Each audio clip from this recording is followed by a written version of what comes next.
Hello everyone, myself Mehak Ghai and welcome back to my channel, Our Biology Journey. If you haven't subscribed to the channel yet, please subscribe and hit the like button. Thank you. Okay, so today we'll be continuing with chapter number 2 of grade 11th Biology, Biological Classification.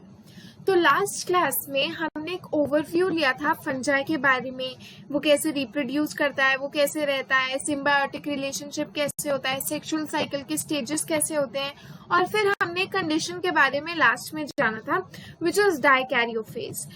ठीक है, जिसने उस video को अभी तक नहीं देखा है please go and see it. Okay, चलो आगे कंटिन्यू करते हैं. So today we'll be continuing with fungi. ठीक है, उसके टाइप्स पढ़ेंगे. पहले मैं आपको बता देती हूँ कि ये जो हम फंजाई को ग्रुप करते हैं, क्लासिफाई करते हैं, ये किस बेसिस पे होता है. देखो मॉर्फोलॉजी ऑफ माइसीलियम. माइसीलियम क्या होता है, मैंने कल बताया था कि हाइफे होते हैं, ऐसे long slender thread like structures होते हैं हमारी फंजाई के पास. इसी को हम बोलते हैं हाइफे, राइट. इसी को हम बोलते हैं हाइफे. और जब हाइफे एक ग्रुप बना लेते हैं, एक नेटवर्क बना लेते हैं, उसको हम बोलते हैं माइसीलियम. तो माइसीलियम किस टाइप का है? हाइफे हमने कल 2 टाइप के पढ़े थे. कौन कौन से 2 टाइप? कोइनोसिटिक हाइफे और सेप्टेट हाइफे, राइट. कोइनोसिटिक हाइफे और सेप्टेट हाइफे. तो कोइनोसिटिक हाइफे पे हमने क्या जाना था कि इनमें जो होता है वो ऐसे लॉन्ग ट्यूब लाइक स्ट्रक्चर्स होते हैं जिसके बीच में क्या भरा होता है, मल्टी न्यूक्लिएटेड साइटोप्लाज्म, राइट. इसमें कोई सेप्टेट नहीं होती. सेप्टेट का मतलब क्या होता है बच्चे? वॉल. कोई वॉल नहीं होती, नो वॉल, राइट. इसमें कोइनोसिटिक में. और जो सेप्टेट होता है उसमें वॉल होती है. मतलब ऐसे होगा, ऐसे होगा और बीच में ऐसे क्रॉस वॉल्स होंगी, ऐसे ऐसे देखो वॉल्स होंगी. ठीक है, तो ये मैंने आपको बताया था कि हाइफे हमारे 2 टाइप के होते हैं, राइट. अगर अभी भी नहीं क्लियर तो आप प्लीज एक बार प्रीवियस वीडियो को जाके देखो, आपको ये चीज बहुत अच्छे से क्लियर हो जाएगी. ठीक है, तो हमने क्या बोला, पहली चीज क्या हो गई, मॉर्फोलॉजी ऑफ माइसीलियम. की माइसीलियम कैसा है भाई, कोइनोसिटिक है या फिर सेप्टेट है. फिर मोड ऑफ स्पोर फॉर्मेशन. अब हमने कल पढ़ा है कि फंजाई में जो रिप्रोडक्शन होती है वो 3 टाइप्स की होती है, राइट. 3 डिफरेंट टाइप्स की रिप्रोडक्शन होती है. वेजिटेटिव मीन्स, एसेक्सुअल मीन्स और सेक्सुअल मीन्स. और एसेक्सुअल और सेक्सुअल जो होती है वो दोनों with the help of spore होती है, with the help of spores होती है, राइट. स्पोर की हेल्प से होती है जितनी भी हमारी एसेक्सुअल और सेक्सुअल रिप्रोडक्शन होती है. तो कौन सा मोड है जिससे स्पोर फॉर्म हो रहा है, उसके बेसिस पर भी हम फंजाई को ग्रुप करते हैं, क्लासेस में क्लासिफाई करते हैं. और फ्रूटिंग बॉडीज. ठीक है, तो मैं ये हाईलाइट कर देती हूँ. 3 चीजें मेन कौन सी हैं, morphology of the mycelium, mode of spore formation and fruiting bodies. इसको अपने आप नोट्स में लिख सकते हो, basis for the division of the kingdom fungi. ठीक है, चलो आगे पढ़ते हैं अब. ठीक है, आगे हमने किसके बारे में पढ़ना है, हमने फर्स्ट टाइप ऑफ फंजाई के बारे में पढ़ना है, फाइकोमाइसिटीज. क्या नाम है, फाइकोमाइसिटीज. तो देखो इसके भी हम पॉइंट्स बनाएंगे, जैसे हमने प्रोटिस्टा में पॉइंट्स बनाए थे ना, बिल्कुल वैसे. Members of Phycomycetes are found in aquatic habitats and on decaying wood in the moist, damp places or as obligate parasites. तो इसके अगर मैं हैबिटेट की बात करूं, तो हैबिटेट इसका ये लिखा 3 डिफरेंट टाइप्स का. कौन कौन सा? पहला एक्वेटिक हो सकता है, या फिर ये डिकेइंग वुड में मॉइस्ट डैम्प प्लेसेस में हो सकता है, या फिर ये पैरासाइट्स की तरह हो सकता है. तो या तो ये फाइकोमाइसिटीज के 3 अलग अलग जगहें हैं जहां पे फाइंड हो सकती है. पहला एक्वेटिक हैबिटेट, ठीक है, पानी में. दूसरा कोई भी डिकेइंग डैम्प प्लेसेस कौन सी होती हैं, जहां पे कम सनलाइट होती है, राइट. तो वहां पे फाउंड हो सकते हैं. मॉइस्चर है जहां सनलाइट कम है वहां पे. या फिर तीसरी चीज ये पैरासाइट्स की तरह फॉर्म हो सकती है. आई गेस अभी तक आप पैरासाइट्स क्या होते हैं इससे तो आप बहुत अच्छे से क्लियर होंगे, राइट. पैरासाइट्स मैंने कई बार बता दिया, जो लिविंग ऑर्गेनिज्म को अपना होस्ट बनाकर उनपे फीड करते हैं, राइट, जैसे टिक्स एंड डॉग्स.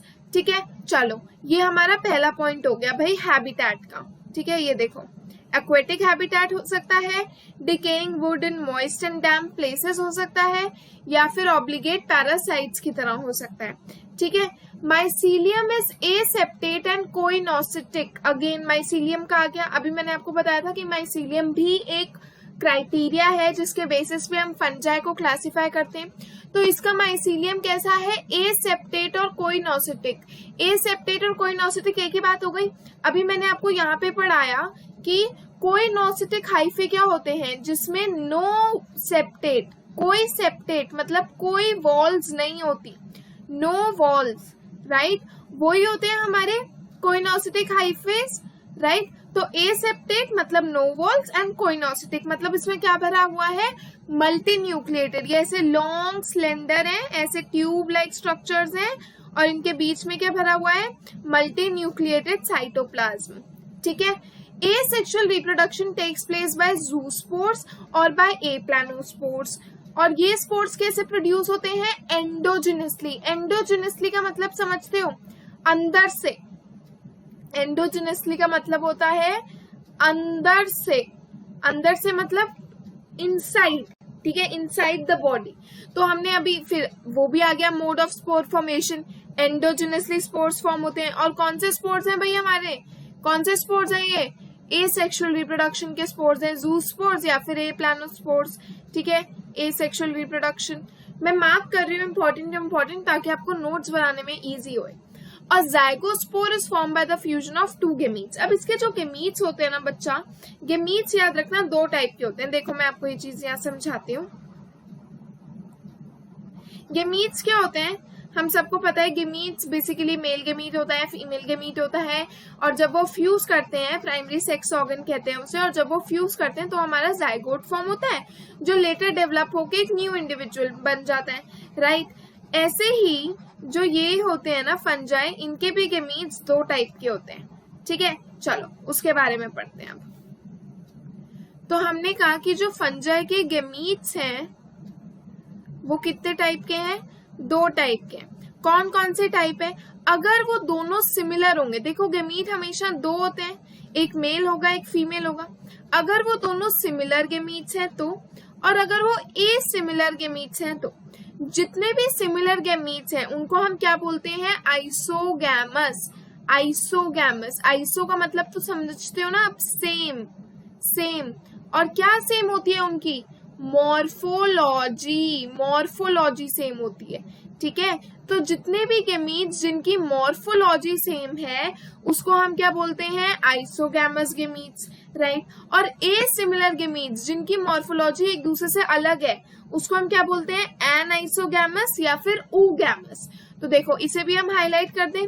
हमने क्या बोला कि यहाँ पे गेमीट्स जो सिमिलर है मॉर्फोलॉजी में वो आइसोगैमस है, और जो डिसिमिलर है, एसिमिलर है, उसको हम क्या बोलते हैं, एनाइसोगैमस या फिर ऊगैमस। फिर एक एग्जांपल है इसका म्यूकोर, राइजोपस, ब्रेड मोल्ड होता है ना, और Albugo, that is the parasitic fungi on mustard. तो यहाँ पे अगर मैं पॉइंट्स की बात करूं कि हमने यहाँ पे कौन कौन से पॉइंट्स देखे, तो देखो रिवाइज करते हैं फटाफट। पहला पॉइंट हमने इसके हैबिटेट के बारे में पढ़ा कि ये 3 जगह पे फाइकोमाइसिटीज प्रेजेंट होती है।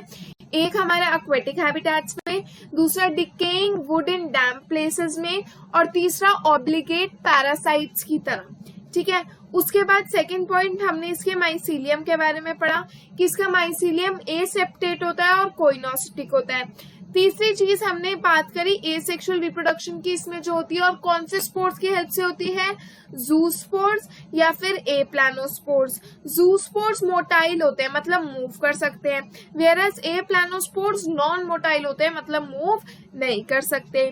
चौथी चीज हमने क्या पढ़ी कि भाई यहाँ पे जो गेमीट्स होते हैं वो दो टाइप के फॉर्म होते हैं, सिमिलर गेमीट्स और डिसिमिलर या एसिमिलर गेमीट्स। किसमें सिमिलैरिटी या डिसिमिलैरिटी होती है, उसकी मॉर्फोलॉजी में। ठीक है, अगर वो सिमिलर है तो वो आइसोगैमस होंगे, अगर वो डिसिमिलर है तो वो एनाइसोगैमस या फिर ऊगैमस होंगे। ये हो गया फोर्थ पॉइंट। और फिफ्थ पॉइंट हो गए इसके एग्जाम्पल्स, जैसे म्यूकोर, राइजोपस, एल्ब्यूगो। ठीक है, आई गेस ये सारा क्लियर होगा। आगे चलते हैं एस्कोमाइसिटीज पे। चलो इसके भी हम पॉइंट्स बनाएंगे ऐसे बाद में। ठीक है, चलो क्या बोल रहा है, ascomycetes commonly known as sac fungi. इसका कॉमन नेम क्या है? Sac fungi. कॉमन नेम क्या है? Sac fungi. The ascomycetes are mostly multicellular होते हैं, जैसे पेनिसिलियम, या फिर रियली यूनिसेलुलर जैसे ईस्ट। सैक्रोमाइसिस सर्विसी होते हैं ना, yeast. They are saprophytic, decomposers, parasitic और कोप्रोफाइलस। चलो यहाँ पे आपको हाईलाइट करवा के बताती हूँ। देखो पहला चीज हो गया इसका common name which is sac fungi, important है, ठीक है। उसके बाद हम क्या कहते हैं, ये या तो मल्टी सेलुलर हो सकते हैं जैसे पेनिसिलियम, या फिर ये यूनिसेलुलर हो सकते हैं जैसे ईस्ट। यूनिसेलुलर बहुत ही रेयर होते हैं, ठीक है। अब इनके हैबिटेट के बारे में बात करते हैं। या तो ये सैप्रोफिटिक होते हैं, सैप्रोफिटिक मतलब डेड और डिकेइंग मैटर पे फीड करने वाले होते हैं, या फिर ये डीकम्पोजर्स होते हैं, अगेन जो डीकम्पोज करके सारा सामान बैक टू द सॉइल पहुंचा देते हैं, या फिर ये पैरासिटिक होते हैं। पैरासिटिक मतलब जो लिविंग ऑर्गेनिजम्स पे होस्ट की तरह रहता है, या फिर ये कोप्रोफाइलस होते हैं, मतलब ये डंग पे ग्रो करते हैं, एनिमल की डंग पे जो ग्रो करते हैं उसको हम बोलते हैं कोप्रोफाइलस।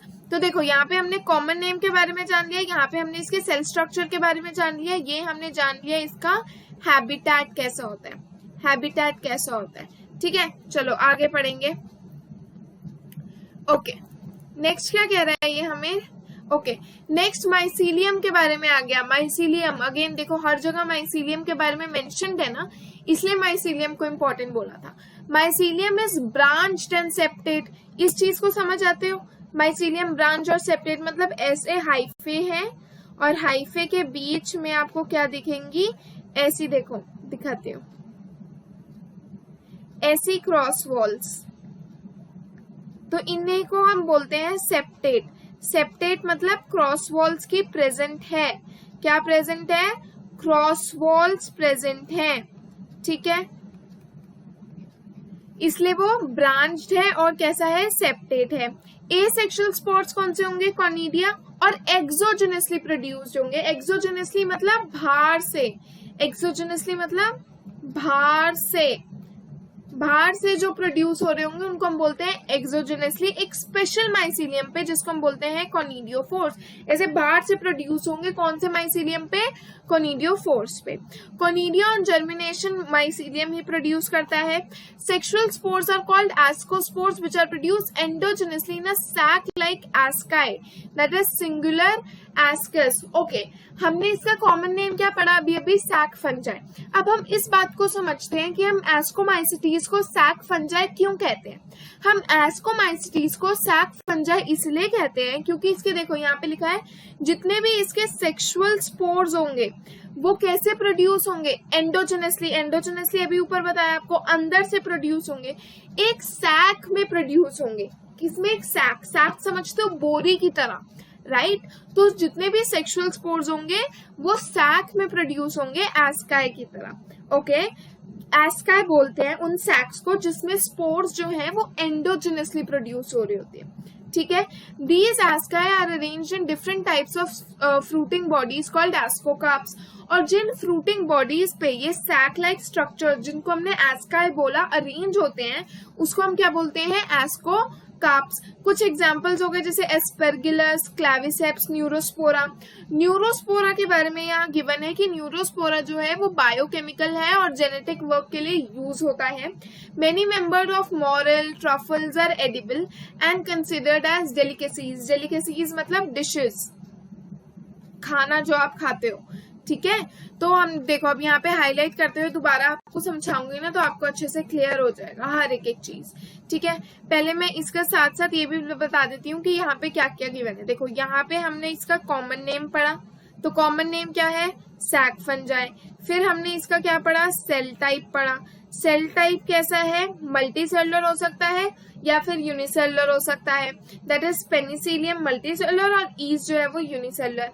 फिर हमने इसका हैबिटेट पढ़ा कि 4 टाइप के हैबिटेट्स होते हैं, सैप्रोफिटिक, डीकम्पोजर्स, पैरासिटिक और कोप्रोफाइलस मतलब डंक पे ग्रो करते हुए। फिर हमने इसके माइसीलियम के बारे में पढ़ा, तो देखो ये बात किसकी हो गई, इसकी माइसीलियम की बात हो गई भाई यहाँ पे इसके, ठीक है। उसके बाद हमने बात कर ली स्पोर्स की, कि स्पोर्स इसमें देखो जो इसमें स्पोर्स प्रोड्यूस होते हैं ना, स्पोर्स वो 2 टाइप के होते हैं, एसेक्सुअल स्पोर्स और सेक्सुअल स्पोर्स। एसेक्सुअल स्पोर्स तो एक्सोजेनसली प्रोड्यूस होंगे, लेकिन जो सेक्सुअल स्पोर्स होंगे वो एंडोजेनसली प्रोड्यूस होंगे। एंडो मतलब अंदर से। कुछ एग्जांपल्स इसके यहाँ गिवन है। तो ये हमने जो ये सारी बात करी है वो किसके बारे में बात करी है, इसकी बेसिकली रिप्रोडक्शन, राइट, रिप्रोडक्शन के बारे में हमने इसके बात कर ली। और फिर यहाँ पे हमने इसके क्या देखे, एग्जाम्पल्स। तो देखो अब आप ऐसे इसके पॉइंट्स बना सकते हो लर्न करने के लिए। रिवाइज करवाऊं फटाफट इन्हीं पॉइंट्स के हेल्प से। देखो पहला हमने क्या बोला, कॉमन नेम। भाई सब बताओ कॉमन नेम क्या है, सैक फंजाई, ठीक है। उसके बाद हमने क्या पढ़ा कि इसका सेल टाइप कैसा है, या तो यूनिसेलुलर है या फिर मल्टीसेलुलर है। पेनिसिलियम मल्टीसेलुलर हो गया और यूनिसेलुलर ईस्ट हो गया। फिर हमने थर्ड पॉइंट पढ़ा इसका हैबिटेट। हैबिटेट 4 टाइप्स का है, सैप्रोफिटिक, डिकम्पोजर्स, पैरासिटिक, कॉप्रोफाइलस। कॉप्रोफाइलस मतलब डंक पे। तो पहले 3 पॉइंट्स ये हो गए, ठीक है। देखो फर्स्ट पॉइंट हो गया common name which is sac fungi. Second point हो गया cell type that is unicellular और मल्टीसेलुलर। थर्ड पॉइंट हो गया habitat that is 4 types, saprophytic, decomposers, parasitic और coprophilous which is known as जो डंक पे ग्रो करते हैं। फोर्थ पॉइंट हमने पढ़ा इसके माइसीलियम के बारे में। फोर्थ पॉइंट हमने पढ़ा माइसीलियम के बारे में। इसका जो माइसीलियम होता है वो ब्रांच्ड और सेप्टेट होता है। ब्रांच्ड और सेप्टेट का मतलब कि क्रॉस वॉल्स प्रेजेंट हैं। क्या प्रेजेंट है, क्रॉस वॉल्स प्रेजेंट हैं। फिर हमने फिफ्थ पॉइंट पढ़ लिया भाई। फिफ्थ पॉइंट हो गया इसका रिप्रोडक्शन। फिफ्थ पॉइंट हमने इसका क्या पढ़ा, रिप्रोडक्शन। रिप्रोडक्शन में देखो हमने क्या क्या पढ़ा कि जो एसेक्सुअल स्पोर्स होते हैं जिनको हम कोनिडिया बोलते हैं वो बाहर से प्रोड्यूस होते हैं, एक्सोजेनसली प्रोड्यूस होते हैं। और किस पे प्रोड्यूस होते हैं, एक स्पेशल माइसीलियम पे प्रोड्यूस होते हैं जिसको हम बोलते हैं कोनिडियोफोर्स, ठीक है। जो कोनिडिया है वो जर्मिनेशन में क्या बनाएंगे, दोबारा माइसीलियम। तो हमने क्या पढ़ा कि भाई जो ये एसेक्सुअल मोड गिवन है, एसेक्सुअल मोड गिवन है, ये जो एसेक्सुअल होता है ये किसकी हेल्प से होता है, कोनिडिया की हेल्प से होता है। ये जो कोनिडिया है ये कैसे प्रोड्यूस होता है, एक्सोजेनसली प्रोड्यूस होता है।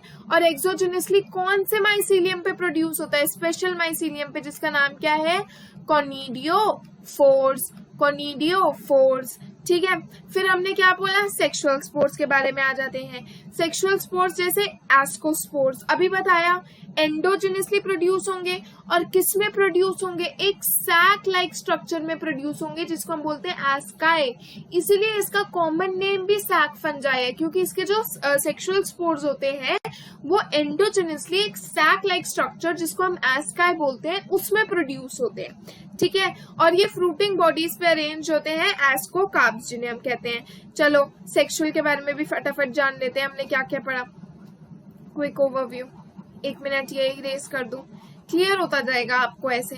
फिर भी अगेन आपको कोई भी डाउट बचे तो आप प्लीज मेरे को कमेंट सेक्शन में मेंशन कर देना वीडियो के, या फिर आप मेरे को टेलीग्राम पे मैसेज कर देना, या फिर आप मेरे को ईमेल आईडी पे मैसेज कर देना जो मैंने नीचे डिस्क्रिप्शन बॉक्स में दी होगी, ठीक है।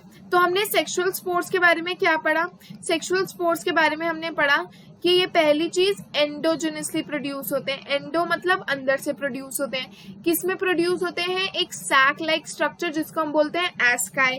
और ये जो एस्काई है ये कहाँ पे बनते हैं, फ्रूटिंग बॉडीज पे बनते हैं जिनको हम बोलते हैं एस्कोकार्प्स, ठीक है। चलो ये भी चीज क्लियर हो गई भाई हमें। तो हमने फिफ्थ पॉइंट के बारे में भी पढ़ लिया, रिप्रोडक्शन। सिक्स्थ पॉइंट आ गया इसके एग्जाम्पल जैसे एस्परगिलस, क्लेविसेप्स, न्यूरोस्पोरा। फिर इन्होंने क्या बोला कि न्यूरोस्पोरा जो है वो बायोकेमिकल और जेनेटिक वर्क में यूज होता है, और कुछ मेंबर्स इसके जैसे मॉरल्स, ट्रफल वो एडिबल होते हैं और डिशेस की तरह, डेलिकेसीज की तरह यूज होते हैं। तो हमने सिक्स्थ पॉइंट क्या पढ़ लिया, एग्जाम्पल। आई गेस यहाँ तक ये क्लियर है, दोबारा बता रही हूँ, एक बार देख लो।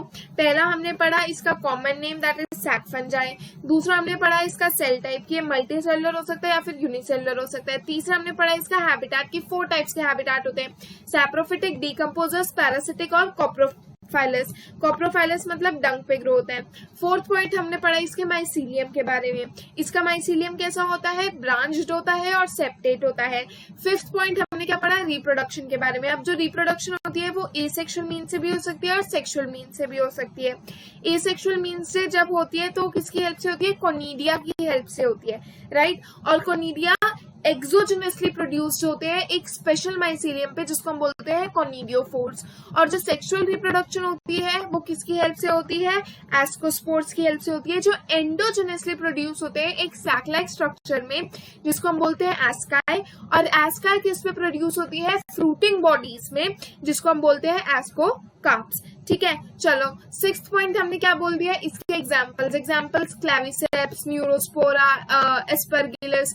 फिर हमने पढ़ा कि जो न्यूरोस्पोरा है इसका एग्जांपल वो बायोकेमिकल और जेनेटिक वर्क में यूज होता है, और इसके बहुत सारे एग्जांपल्स लाइक मॉरल्स, ट्रफल्स, ये सारे एडिबल होते हैं और डेलिकेसीज की तरह हम इसे यूज कर सकते हैं। चलो आई गेस अब मैंने ये 3, 4, 5 टाइम्स शायद आप लोगों को पढ़ा दिया है इसके बारे में, तो अब ये सबको क्लियर हो जाना चाहिए। नेक्स्ट हम पढ़ते हैं बेसिडियोमाइसिटीज। हमने 2 पढ़ लिए, फाइकोमाइसिटीज और एस्कोमाइसिटीज। अब हम बोलते हैं बेसिडियोमाइसिटीज के बारे में।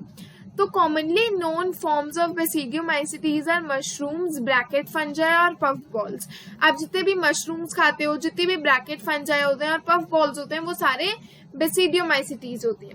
कहाँ पे ग्रो करते हैं, देखो सॉइल में, लॉग्स में, ट्री स्टम्प्स पे, लिविंग प्लांट बॉडीज पे पैरासाइट्स की तरह जैसे रस्ट और स्मट्स। तो यहाँ पे हमने इसके किसकी बात कर ली, हैबिटेट की बात कर ली कि भाई इसका हैबिटेट कैसा है कि ये कहाँ ग्रो होते हैं, सॉइल पे, वुड लॉग पे, ट्री पे, या फिर पैरासाइट्स की तरह भी रह सकते हैं प्लांट बॉडीज पे जैसे रस्ट और स्मट्स। माइसीलियम की बात हो गई, देखो mycelium is branched and septate. Again यहाँ पे किसकी बात हो गई, इसके माइसीलियम के बारे में बात हो गई कि माइसीलियम कैसा है, ब्रांच्ड और सेप्टेट, मतलब ऐसा, और बीच में क्या प्रेजेंट होंगी, क्रॉस वॉल्स प्रेजेंट होंगी। ठीक है, asexual spores are generally not found, लेकिन वेजिटेटिव रिप्रोडक्शन होती है फ्रेगमेंटेशन से। सेक्स ऑर्गन्स एब्सेंट होते हैं, लेकिन प्लाज्मोगैमी होती है फ्यूजन ऑफ 2 वेजिटेटिव और somatic cells of different strain और जीनोटाइप्स। तो यहाँ पे हमने इसके रिप्रोडक्शन के बारे में बात करी। रिप्रोडक्शन में हमने ये पढ़ा कि फर्स्ट चीज इसमें एसेक्सुअल रिप्रोडक्शन नहीं होती, दूसरी चीज इसमें कौन सी टाइप ऑफ रिप्रोडक्शन होती है, वेजिटेटिव रिप्रोडक्शन होती है। कैसे होती है, फ्रेगमेंटेशन की हेल्प से होती है। और तीसरी चीज रिप्रोडक्शन में हमने ये पढ़ी कि इसमें सेक्स ऑर्गन्स तो नहीं होते, लेकिन प्लाज्मोगैमी क्या होता है, इफ यू ऑल रिमेम्बर, मैंने लास्ट वीडियो में कवर किया था कि सेक्सुअल साइकिल का सबसे पहला स्टेप प्लाज्मोगैमी होता है, जिसमें क्या होता है, फ्यूजन ऑफ 2 प्रोटोप्लाज्म। जब 2 प्रोटोप्लाज्म मिल जाते हैं, उनका फ्यूजन हो जाता है, उसी को हम बोलते हैं प्लाज्मोगैमी। ठीक है, तो वो होता है। और प्लाज्मोगैमी में एक्चुअली क्या होता है, फ्यूजन होती है 2 वेजिटेटिव या सोमैटिक सेल्स की। वेजिटेटिव सेल्स फ्यूज कर जाते हैं इसमें प्लाज्मोगैमी में। ठीक है, फिर क्या कह रहा है, the resultant structure is a dikaryotic which ultimately gives basidium. और 2n बनता है, डाइकैरियोटिक का मतलब n+n 2n, और वो किसमें ग्रो हो जाता है, बेसिडियम में। कैरियोगैमी फ्यूजन ऑफ 2 न्यूक्लियाई और मियोसिस जो होता है वो बेसिडियम में टेक प्लेस करता है, 4 बेसिडियोस्पोर्स बनाता है। ठीक है, basidiospores are produced exogenously produced on the basidium. The basidia are arranged in fruiting body called basidiocarps. Some common members are Agaricus. ये बात हो गई इसके एग्जांपल्स की। मैं पूरी इसकी रिप्रोडक्शन सेक्सुअल साइकिल की बता देती हूँ, 1 मिनट। एग्जाम्पल्स हो गए, देखो Agaricus that is mushroom, Ustilago that is smut, और Puccinia that is rust fungus. अब देखो इसके आप सेक्सुअल साइकिल को समझना। ठीक है, सेक्सुअल साइकिल, सेक्सुअल रिप्रोडक्शन जो होती है इसमें पहली चीज वो कहता है कि इनके पास कोई सेक्स ऑर्गन्स नहीं होते, कोई भी सेक्स ऑर्गन्स इनके पास नहीं होते। बट अगर सेक्स ऑर्गन्स नहीं होते तो फिर क्या होता है, प्लाज्मोगैमी होती है। प्लाज्मोगैमी में क्या होता है, प्लाज्मोगैमी में 2 वेजिटेटिव या सोमैटिक सेल्स फ्यूज कर जाते हैं एक दूसरे के साथ। ठीक है, 2 वेजिटेटिव या फिर सोमैटिक सेल्स एक दूसरे के साथ फ्यूज कर जाते हैं। ठीक है, उसके बाद जो इसमें कैरियोगैमी होती है। ठीक है, अब ये 2 सोमैटिक सेल्स या वेजिटेटिव सेल्स एक दूसरे के साथ फ्यूज कर गए, फ्यूज करके क्या बना देते हैं, डाइकैरियोटिक स्टेज पे आ जाते हैं, मतलब n+n वाली स्टेज पे आ जाते हैं। और फिर ये यहाँ से क्या बना देते हैं, बेसिडियम। ठीक है, बेसिडियम बना दिया। अब ये जो बेसिडियम होता है, यहीं पे ही हमारी कैरियोगैमी मतलब 2 न्यूक्लियाई की फ्यूजन और मियोसिस होता है किसका, जाइगोट का, ताकि वो हमें क्या दे, स्पोर्स। देखो क्या होगा? मियोसिस होगा। मियोसिस होगा तो क्या प्रोड्यूस होंगे? स्पोर्स।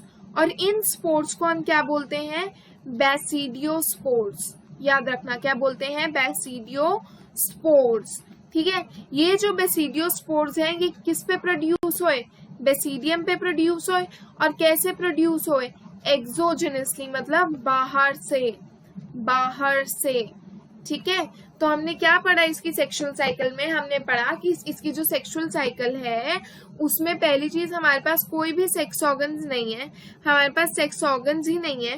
फिर क्या होता है? इसमें प्लाज्मोगैमी होती है। प्लाज्मोगैमी में दो वेजिटेटिव या फिर सोमैटिक सेल्स एक दूसरे के साथ फ्यूज करते हैं, डायकैरियोटिक स्टेज बना देते हैं N+N वाली, और फिर वो किस में टर्न हो जाता है? बेसिडियम में। क्या बन जाता है उससे? बेसिडियम। ये जो बेसिडियम है इसमें कैरियोगैमी होती है, इसी पे मियोसिस होता है। मियोसिस की वजह से हमारे स्पोर्स प्रोड्यूस हो जाते हैं। ये स्पोर्स प्रोड्यूस होते हैं जिनको हम बोलते हैं बेसिडियोस्पोर्स। और बेसिडियोस्पोर्स जो होते हैं वो कैसे प्रोड्यूस होते हैं बेसिडियम पे? एक्सोजेनसली, मतलब बाहर से प्रोड्यूस होते हैं। आई गेस अब तक ये बहुत अच्छे से क्लियर हो जाना चाहिए पूरी सेक्सुअल साइकिल, राइट? देखो दोबारा पढ़ती हूँ, क्या लिखा है? Sex organs are absent but plasmogamy is brought about by the fusion of two vegetative और न्यूक्लियर। ठीक है, रिजल्टेंट जो आता है वो डायकैरियोटिक होता है, जो अल्टीमेटली किसमें बन जाता है? एक बेसिडियम बन जाता है। फिर कैरियोगैमी और मियोसिस जो होता है वो बेसिडियम में ही होते हैं, जिसकी वजह से 4 बेसिडियोस्पोर्स। चलो यहाँ पे मेंशन भी है कि जो हमारे यहाँ पे देखो, जो हमारे मियोसिस के बाद बेसिडियम में जब मियोसिस होता है उसके बाद जो स्पोर्स फॉर्म होते हैं बेसिडियोस्पोर्स, वो कितने नंबर के होते हैं? 4 नंबर के होते हैं, और उनको हम बोलते हैं बेसिडियोस्पोर्स। ठीक है, उसके बाद the basidiospores are exogenously produced. Exogenously मतलब बाहर से प्रोड्यूस्ड होते हैं बेसिडियम पे। ठीक है, और वो कौन सी फ्रूटिंग बॉडीज पे अरेंज होती है? बेसिडियोकार्प्स पे। फिर हमने इसके एग्जांपल्स पढ़ लिए कि some common members are agaricus होता है, उस्टिलागो होता है और प्यूसिनिया होता है। तो इसके अगर मैं पॉइंट्स बनाऊं तो पॉइंट्स मैंने यहाँ पे आपके साइड में बना रखे हैं। देखो पहली चीज हमने इसमें क्या याद करनी है? पहली चीज हमने याद करनी है कि ये बेसिकली क्या बनाता है? मशरूम, ब्रैकेट फंजाई या फिर पफ बॉल्स। दूसरी चीज आती है इसका हैबिटेट, कि इसका हैबिटेट कैसा होता है? तो ये सॉइल में ग्रो करते हैं, लॉग्स पे ग्रो करते हैं, ट्री स्टम्प्स पे ग्रो करते हैं, और प्लांट बॉडीज में पैरासाइट्स की तरह रहते हैं जैसे रस्ट और स्मट्स। ठीक है, फिर हमने बात करी फर्स्ट चीज क्या हो गई इसकी? फर्स्ट चीज हो गया कि भाई हम इसे मशरूम, ब्रैकेट फंजाई और पफ बॉल्स आती हैं। सेकंड बात हमने किसकी कर ली भाई? इसके हैबिटेट के बारे में कर ली कि ये सॉइल पे रहते हैं, लॉग्स पे रहते हैं, ट्री पे रहते हैं, और प्लांट बॉडीज में पैरासाइट्स की तरह रह सकते हैं। तीसरी बात हमने कर ली इसके माइसीलियम के बारे में कि माइसीलियम कैसा है इसका? ब्रांच्ड है और सेप्टेट है। चौथी बात जब आ गई इसके रिप्रोडक्शन के बारे में, तो रिप्रोडक्शन को दोबारा ध्यान से सुनो। पहला पॉइंट इसमें ये आया कि इसमें कोई एसेक्सुअल रिप्रोडक्शन नहीं होती है। कैसी रिप्रोडक्शन होती है? वेजिटेटिव रिप्रोडक्शन होती है, और किसकी हेल्प से होती है? फ्रेगमेंटेशन की हेल्प से। और तीसरी चीज अगर मैं सेक्सुअल रिप्रोडक्शन की बात करूं तो इसमें सेक्स ऑर्गन्स नहीं होते हैं, लेकिन प्लाज्मोगैमी होती है। प्लाज्मोगैमी से क्या होता है? तो वेजिटेटिव या फिर सोमैटिक सेल्स आपस में फ्यूज करते हैं। जब वो फ्यूज करते हैं तो उससे क्या बन जाता है? बेसिडियम बन जाता है। उस बेसिडियम में कैरियोगैमी होती है, मतलब न्यूक्लियस फ्यूज करते हैं, और हमारा मियोसिस होता है, जिसकी वजह से स्पोर्स फॉर्म होते हैं, 4 बेसिडियोस्पोर्स। और कैसे फॉर्म हुए स्पोर्स? बेसिडियम पे फॉर्म हुए, और कैसे? एक्सोजेनसली, मतलब बाहर से फॉर्म हुए, और वो जिन फ्रूटिंग बॉडीज पे आते हैं उनको हम बोलते हैं basidiocarps. It is as simple if you try and understand it. ठीक है, if you not getting it I will repeat it. Wait, let me highlight and I will repeat it right side by side. तो पहला हमने क्या बोला? Okay, asexual spores नहीं होते इसके पास। वेजिटेटिव रिप्रोडक्शन होती है, किसकी हेल्प से होती है? फ्रेगमेंटेशन की हेल्प से होती है। सेक्स ऑर्गन्स, अगेन जब मैं फर्स्ट पॉइंट हमने पढ़ लिया, एसेक्सुअल रिप्रोडक्शन नहीं है, वेजिटेटिव रिप्रोडक्शन होती है, लेकिन किसकी हेल्प से होती है? फ्रेगमेंटेशन की होती है। सेक्स ऑर्गन्स इसमें नहीं होते। अगर मैं सेक्सुअल रिप्रोडक्शन की बात करूं तो सेक्स ऑर्गन्स नहीं होते, लेकिन प्लाज्मोगैमी होती है जिसमें फ्यूजन ऑफ 2 वेजिटेटिव और सोमैटिक सेल्स होते हैं। तो सेक्स ऑर्गन्स नहीं है, लेकिन प्लाज्मोगैमी हुई जिसमें 2 वेजिटेटिव या फिर सोमैटिक सेल्स आपस में फ्यूज कर गए। ठीक है, और जिन्होंने क्या बना दिया? एक dikaryotic structure, that is basidium.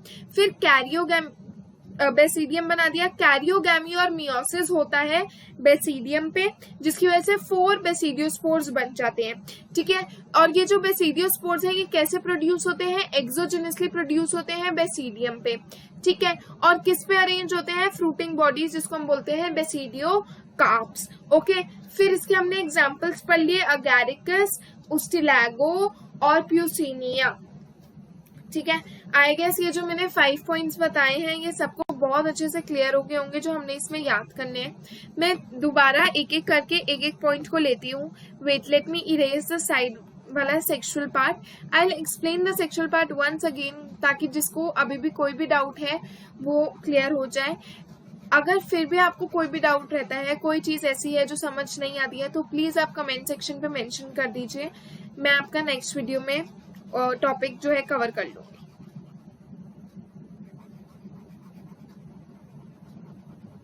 Just a minute.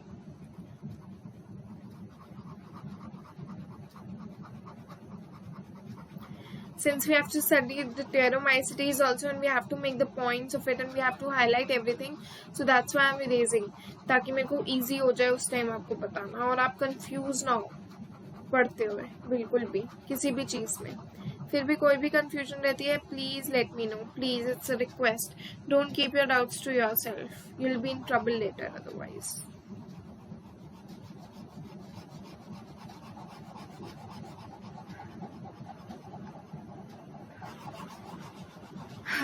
It is so difficult now to erase everything.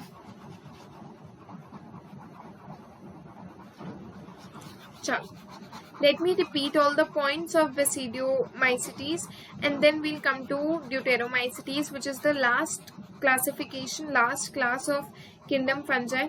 Then we'll be knowing about kingdom Plantae and kingdom Animalia. Okay? चलो, ठीक है, दोबारा कवर करें, दोबारा सारे पॉइंट्स के बारे में जानें।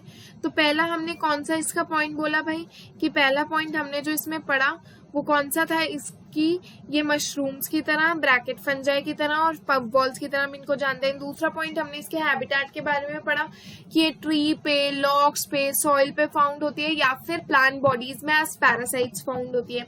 तीसरा पॉइंट हमने किसके बारे में पढ़ा, माइसीलियम के बारे में पढ़ा कि इसका जो माइसीलियम होता है वो ब्रांच्ड होता है और सेप्टेट होता है। चौथा पॉइंट हमने इसकी रिप्रोडक्शन के बारे में पढ़ा। पहली चीज एसेक्सुअल रिप्रोडक्शन नहीं होती है, क्यों, क्योंकि एसेक्सुअल स्पोर्स नहीं होते हैं। दूसरी चीज जो इसमें वेजिटेटिव रिप्रोडक्शन होती है वो किसकी हेल्प से होती है, किसकी हेल्प से होती है वेजिटेटिव रिप्रोडक्शन, फ्रेगमेंटेशन की हेल्प से होती है। और तीसरी चीज हमने पढ़ी कि जो हमारा सेक्सुअल रिप्रोडक्शन होती है उसमें सेक्स ऑर्गन्स प्रेजेंट नहीं होते, लेकिन प्लाज्मोगैमी होती है जिसमें 2 सोमैटिक सेल्स या फिर वेजिटेटिव सेल्स आपस में फ्यूज कर जाते हैं। और उसके बाद क्या होता है, जब वो सोमैटिक सेल्स आपस में फ्यूज कर जाते हैं फिर हमारा एक डायकैरियोटिक स्ट्रक्चर जिसको हम बेसिडियम बोलते हैं वो फॉर्म हो जाता है। बेसिडियम पे क्या होता है, फिर कैरियोगैमी होती है, मतलब न्यूक्लियस की फ्यूजन होती है, मियोसिस होता है और 4 बेसिडियोस्पोर्स फॉर्म होते हैं। जो स्पोर्स फॉर्म होते हैं वो एक्सोजेनसली फॉर्म होते हैं और वो एक फ्रूटिंग बॉडी पे ये जो है हमारा बेसिडियम होता है जिसको हम बोलते हैं बेसिडियो कार्प्स। फिर हमने इसके एग्जांपल्स पढ़ लिए जैसे अगैरिकस, उस्टिलैगो और प्यूसिनिया। चलो आगे पढ़े। अब हमने पढ़ना है किसके बारे में, last class of fungi, that is deuteromycetes. Deuteromycetes को हम क्या बोलते हैं, इम्परफेक्ट फंजाई या फिर फंजाई इम्परफेक्टे। फंजाई इम्परफेक्टे क्यों बोलते हैं, देखो आगे आपको समझ आएगा। Because only the asexual or vegetative phase of these fungi are known. When the sexual forms of these fungi were discovered, they were moved into classes they rightly belong to. मतलब अभी तक हमने इसका हम इसका कौन सा फेज जान पाए हैं, एसेक्सुअल फेज, वेजिटेटिव फेज। इसका जब हमें सेक्सुअल फेज पता लगा तो हमें देखा कि ये तो दूसरे क्लास से रिलेट करता है, तो इनको उस क्लास में पहुंचा दिया। It is possible that asexual and vegetative stage have been given one name and placed under Deuteromycetes, and the sexual stage another. तो कह रहा है ऐसा है इसमें कि जब हम इसके एसेक्सुअल फेज को या वेजिटेटिव फेज को, ड्यूटेरोमाइसिटीज का हमें खाली कौन से दो फेजेस पता है, देखो ड्यूटेरोमाइसिटीज के हमें खाली वेजिटेटिव फेज पता है और एसेक्सुअल फेज पता है जिससे ये रिप्रोड्यूस करती है। जब हमने इसके सेक्सुअल फेज के बारे में जानने की कोशिश करी, जब हमने इसके सेक्सुअल फेज में के बारे में जाना, तो हमने देखा कि भाई ये तो दूसरी क्लास में है, ये ड्यूटेरोमाइसिटीज में तो है ही नहीं, ये दूसरी क्लास में है।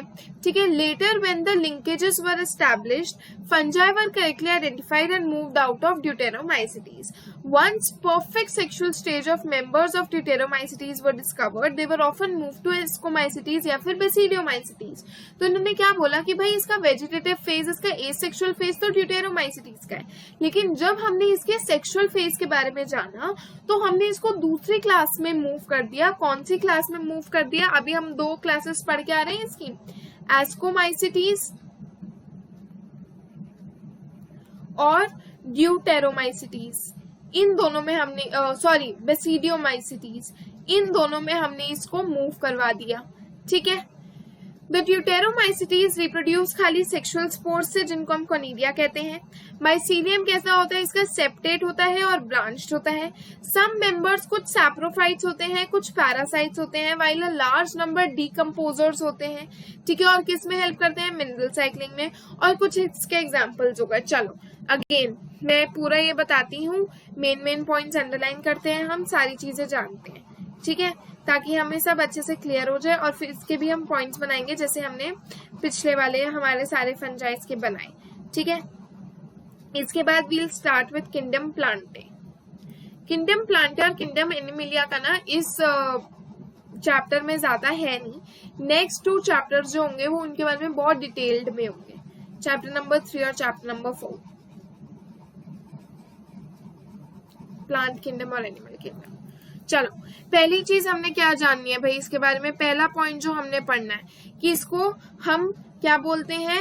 Imperfect fungi. इम्परफेक्ट फंजाई क्यों बोलते हैं भाई? हम इसे आता है ये क्वेश्चन, क्यों बोलते हैं इम्परफेक्ट फंजाई? क्योंकि देखो, let us highlight it side by side ताकि हमें याद करने में इजी हो कि ये क्या बोलते हैं हम इसे इम्परफेक्ट फंजाई। क्यों? क्योंकि इसका एसेक्सुअल और वेजिटेटिव फेज ही नोन है। जब इसका हमने सेक्सुअल फॉर्म पता लगी तो उसको हमने दूसरी क्लासेस में मूव करवा दिया। और कौन सी क्लासेस में मूव करवा दिया? एस्कोमाइसिटीज और बेसिडियोमाइसिटीज में मूव करवा दिया। ठीक है, पहला पॉइंट ये हो गया। सेकंड पॉइंट हो गया इसका रिप्रोडक्शन। रिप्रोडक्शन कैसा होता है? देखो, रिप्रोडक्शन जो हुआ है वो खाली एसेक्सुअल स्पोर्स की हेल्प से होता है, जिसको हम बोलते हैं कोनिडिया। लिखा है एसेक्सुअल स्पोर्स से रिप्रोड्यूस करते हैं, जिसको हम बोलते हैं कोनिडिया।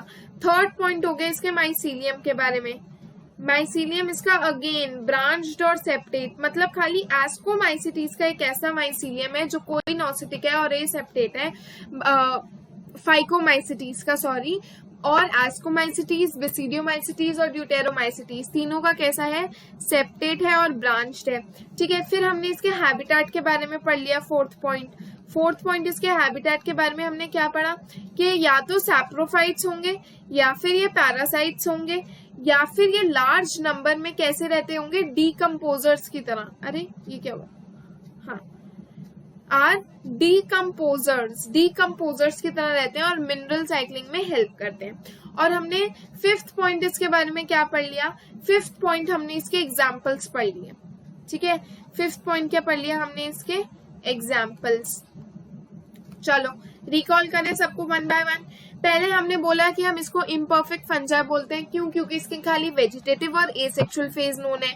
जब हमें इसका सेक्सुअल फॉर्म पता लगा तो उसको हमने दूसरी क्लास में मूव करवा दिया, एस्कोमाइसिटीज में, बेसिडियोमाइसिटीज में, क्योंकि वो उससे रिलेट करता था। तो इसलिए ये इम्परफेक्ट फंजाई है क्योंकि इसका खाली वेजिटेटिव और एसेक्सुअल फेज नोन है।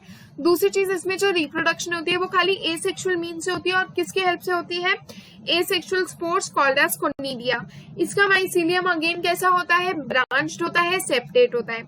इसका हैबिटेट कैसा होता है, सैप्रोफाइट्स की तरह रह सकते हैं, पैरासाइट्स की तरह रह सकते हैं, या फिर डीकम्पोजर्स की तरह रह सकते हैं। और किस में हेल्प करते हैं, हमें मिनरल साइक्लिंग में हेल्प करते हैं। और इसके कुछ एग्जाम्पल्स हमने पढ़ लिए, जैसे ऑल्टरनेरिया, ठीक है, कॉलियोट्राइकम और ट्राइकोडर्मा।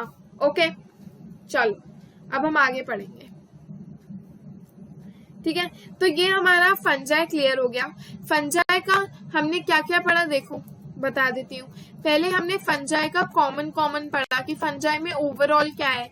ठीक है, फंजाई कैसे होते हैं, कैसी उनकी सेक्सुअल साइकिल होती है, कैसा सब होता है, कैसे रहते हैं, ये सब हमने उसके बारे में कवर किया।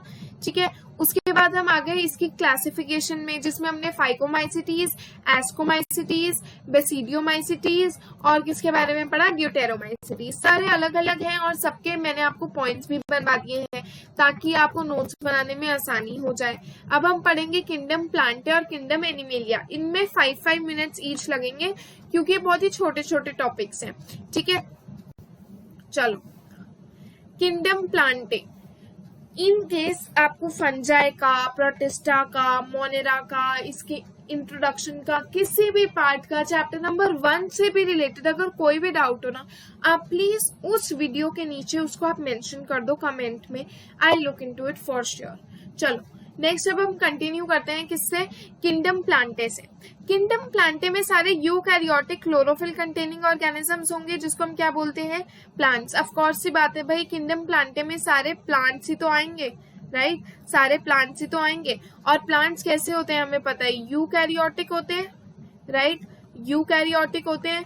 और इनमें क्या होता है, क्लोरोफिल प्रेजेंट होता है, क्लोरोफिल प्रेजेंट होता है, जो किस में हेल्प करता है, फोटोसिंथेसिस में हेल्प करता है, chlorophyll which helps in photosynthesis. क्यों फोटोसिंथेसिस किस में होता है, क्योंकि ये क्या होते हैं, हमारे ऑटोट्रॉफ्स, अपना खाना खुद बनाते हैं। देखो कुछ हेटरोट्रॉफिक होते हैं जैसे इंसेक्टिवोरस प्लांट्स, ठीक है, पैरासाइट जैसे ब्लैडर वॉट या फिर वीनस फ्लाई ट्रैप, है ना, वीनस फ्लाई ट्रैप देखा ना, उसके ऐसे होते हैं और जैसे ही कोई उसमें ऑर्गेनिज्म नीचे बैठता है तो उसको ऐसे बंद कर लेता है। ठीक है, तो that is Venus fly trap. कस्कटा is a parasite. Plant cells have a eukaryotic structure with prominent chloroplast and cell wall mainly made up of cellulose। ये तो इसकी भाई खास बात है कि इसकी जो सेल वॉल होगी वो किससे बनी होगी, सेल्यूलोज से बनी होगी। सेल वॉल हमेशा इसकी किससे बनी होती है, सेल्यूलोज से ही बनी होती है। ठीक है, ओके। प्लांट इंक्लूड्स क्या क्या होता है, देखो algae, bryophytes, pteridophytes, gymnosperms, angiosperms. ये आपको नेक्स्ट जो चैप्टर है प्लांट किंगडम, चैप्टर नंबर 3, उसमें सबके बारे में डिटेल है। Different types of algae, different types of bryophytes, different types of pteridophytes क्या होते हैं, जिम्नोस्पर्म्स क्या होते हैं, एंजियोस्पर्म्स क्या होते हैं। तो प्लांट में क्या क्या आता है, ये लिखा, प्लांट में क्या क्या आता है, algae, bryophytes, pteridophytes, gymnosperms, angiosperms. Life cycle के 2 डिस्टिंक्ट, मतलब ये एक बहुत ही कॉम्पैक्ट चीज है, इसको इतने डिटेल्ड में हमने नेक्स्ट चैप्टर में पढ़ना है। Life cycle of plants has 2 distinct phases, 2 distinct phases होंगे, diploid sporophytic and haploid gametophytic, जो ऑल्टरनेट होते हैं। ऑल्टरनेटिव साइकिल होती है प्लांट की, ये भी हमने नेक्स्ट चैप्टर में पढ़ना है। ठीक है, हैप्लॉइड और डिप्लॉइड 2 फेसेस होते हैं। ठीक है, alteration of generation basically exhibit करते हैं। तो अभी इस चैप्टर में आप किंगडम प्लांटे के बारे में मेन चीजें जान लो कि यूकैरियोटिक होते हैं, इनके पास क्लोरोफिल होता है। क्लोरोफिल क्यों होता है, क्योंकि अगर ये अपना खाना खुद बनाते हैं, अगर ये ऑटोट्रॉफिक होते हैं तो इन्हें क्लोरोफिल की हेल्प चाहिए, जिसमें क्या होते हैं, कुछ पिगमेंट्स होते हैं जिसको हम बोलते हैं क्लोरोप्लास्ट, राइट। और इसका सेल वॉल किससे बना होता है, सेल्यूलोज से बना होता है। और इसमें क्या क्या चीजें आती हैं, algae, bryophytes, pteridophytes, gymnosperms, angiosperms. और इनकी जो लाइफ साइकिल होती है वो ऑल्टरेशन ऑफ जनरेशन शो करती है। ठीक है, चलो ये हमने किंगडम प्लांटे फिनिश कर लिया। अब किंगडम एनिमेलिया भी जान लेते हैं भाई फटाफट। हो सका तो आज इस चैप्टर को फिनिश करेंगे यहीं पे, क्योंकि अब इतना बड़ा रह नहीं गया, थोड़ा सा ही रह गया। Kingdom plantae, this kingdom is characterised by heterotrophic eukaryotic organisms. हमें पता है कि भाई जितने भी हमारे एनिमल्स होते हैं, पहली चीज वो सारे हेटेरोट्रॉफिक होते हैं, दूसरी चीज वो यूकैरियोटिक तो है। यूकैरियोटिक का मतलब क्या होता है, well defined nucleus and membrane bound organelles present.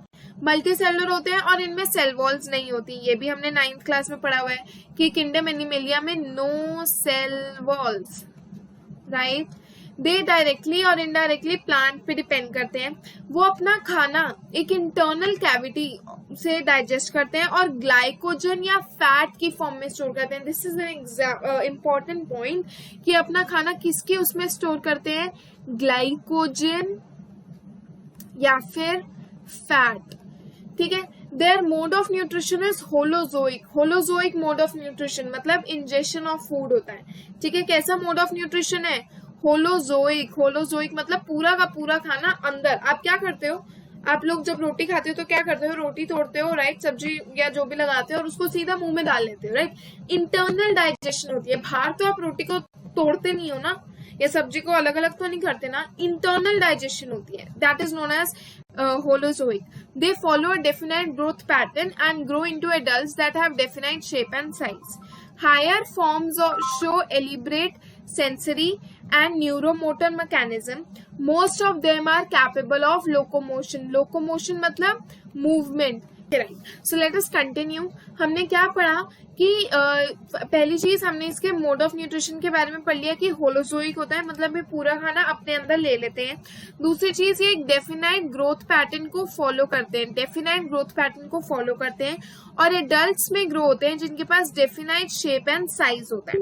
Higher form show elaborate sensory and neuromotor mechanism, ठीक है। सेंसरी और न्यूरोमोटर मैकेनिज्म जिससे हमारी नर्व्स काम करती है, राइट, सेंसेस काम करती है, हम एक्सटर्नल स्टिमुलस को रिप्लाई कर पाते हैं, तो वो सब लिखा है यहाँ पे। और लोकोमोशन मतलब ये मूवमेंट शो करते हैं, ठीक है। सेक्सुअल रिप्रोडक्शन सबको पता है कि सेक्सुअल रिप्रोडक्शन एनिमल्स में कैसे होती है, कॉप्युलेशन मतलब mating of male and female followed by embryological development. Embryological development का मतलब समझ आता है कि एम्ब्रियो के फॉर्म में हमारा जो जाइगोट है वो डेवलप करता है, राइट। चैप्टर नंबर 4 में इसके बारे में पढ़ना है। चलो आओ आगे करें।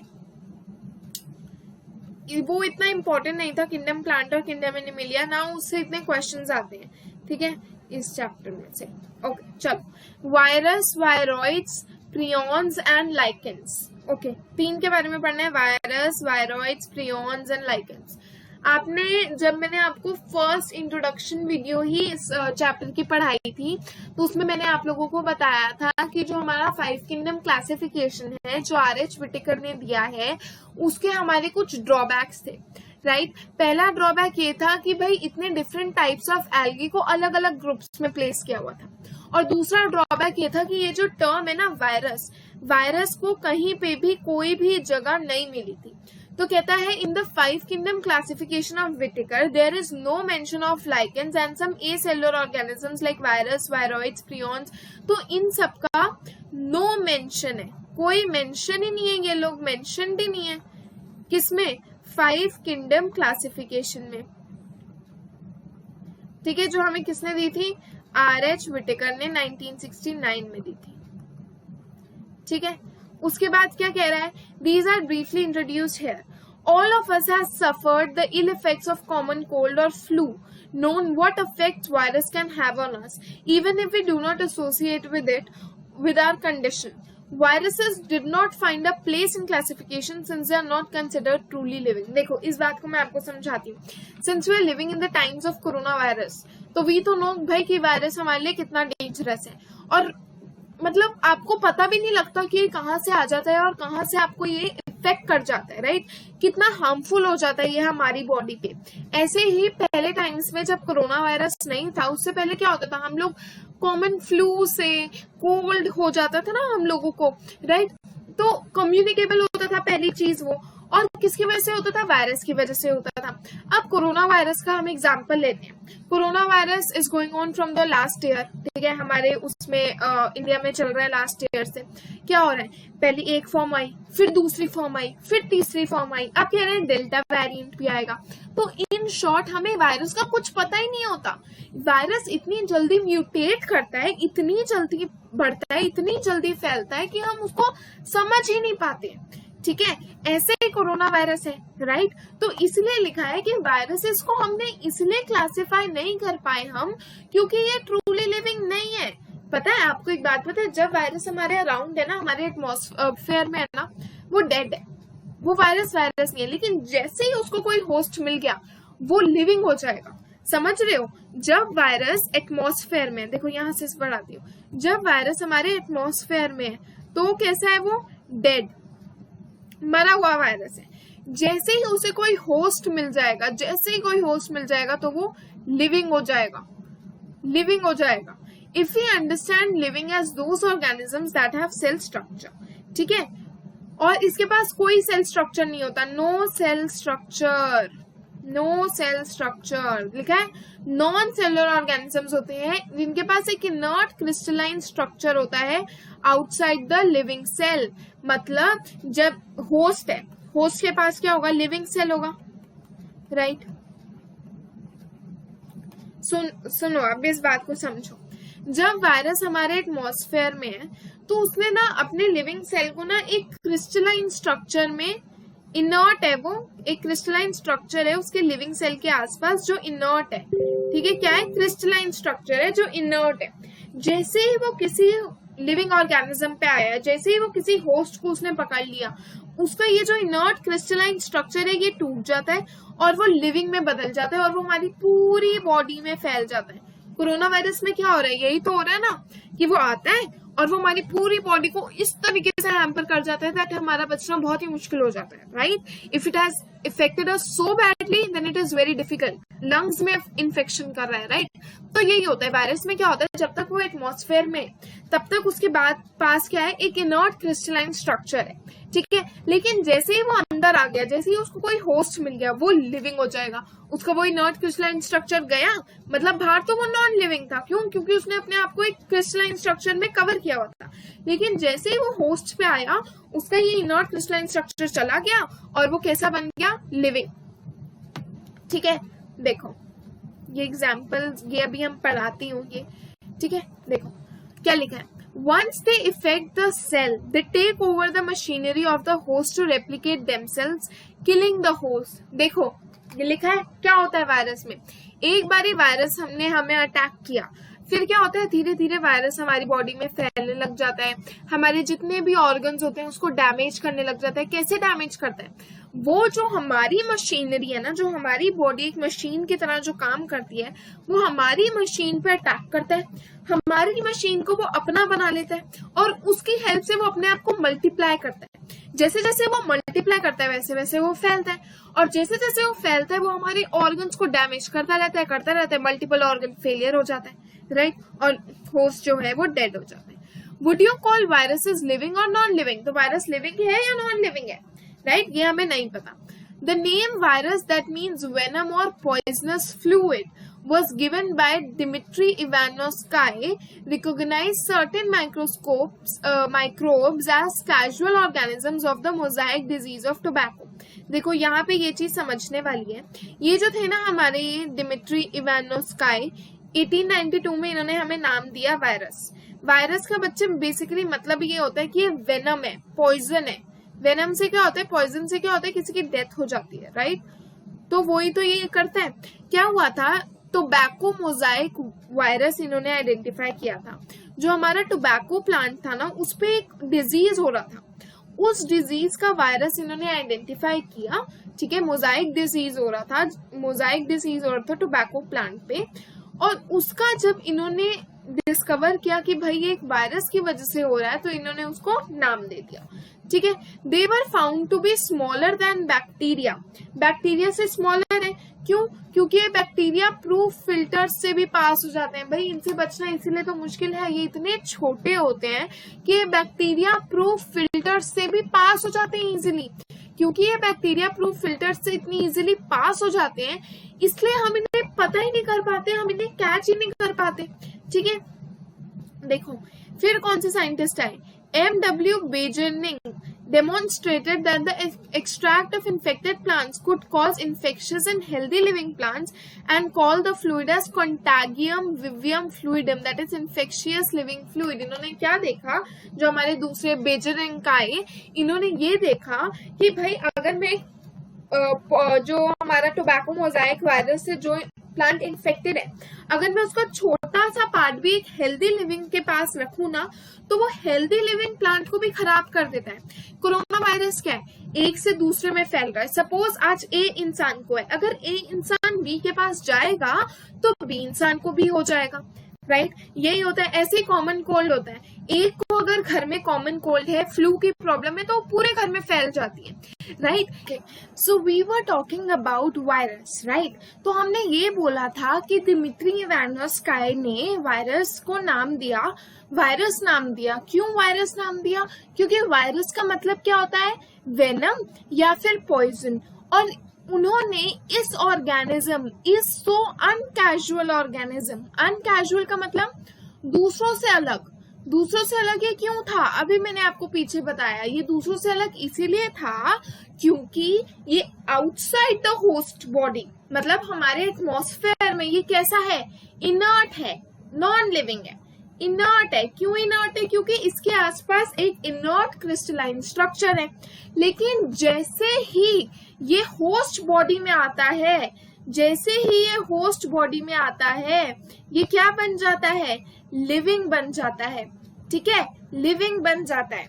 ओके, तो इसीलिए दिमित्री इवानोस्काई ने इस अनकैजुअल ऑर्गेनिज्म को वायरस नाम दिया।